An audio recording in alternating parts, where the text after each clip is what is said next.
लोटे एमआयडीसीतील प्रदूषणाविरोधात शेकडो ग्रामस्थ एकवटले, कठोर कारवाईची मागणी।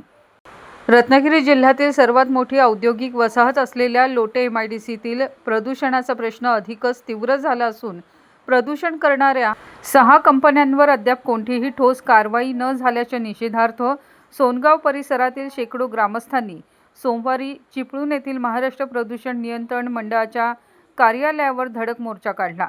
यावेळी आंदोलकांनी तीव्र घोषणाबाजी करत संबंधित कंपन्यांवर तातडीने कठोर कारवाई करण्याची मागणी केली।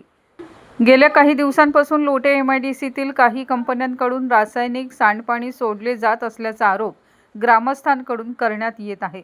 या प्रदूषणामुळे शेतीचे मोठे नुकसान होत असून विहिरी, ओढे आणि पिण्याच्या पाण्याचे स्रोत दूषित झाल्याचा दावा ग्रामस्थांनी केला आहे। वारंवार तक्रारी करूनही संबंधित कंपन्यांवर कोणतीही प्रभावी कारवाई होत नसल्याने नागरिकांमध्ये तीव्र नाराजी पसरली आहे। या पार्श्वभूमीवर सोनगाव परिसरातील शेकडो ग्रामस्थांनी महाराष्ट्र प्रदूषण नियंत्रण मंडळाच्या चिपळूण कार्यालयावर मोर्चा काढून अधिकाऱ्यांना निवेदन सादर केले। या आंदोलनात उद्धव बाळासाहेब ठाकरे, शिवसेनेचे आमदार भास्कर जाधव, माजी खासदार हुसेन दलवाई, काँग्रेसच्या जिल्हाध्यक्षा सोनलक्ष्मी घाग यांच्यासह विविध पक्षांचे पदाधिकारी आणि कार्यकर्ते सहभागी झाले होते। प्रदूषण करणाऱ्या कंपन्यांवर तातडीने कठोर कारवाई करून परिसरातील प्रदूषण कायमस्वरूपी थांबवावे, अन्यथा यापेक्षाही अधिक तीव्र आंदोलन छेडण्यात येईल असा इशारा ग्रामस्थांनी प्रशासनाला दिला आहे।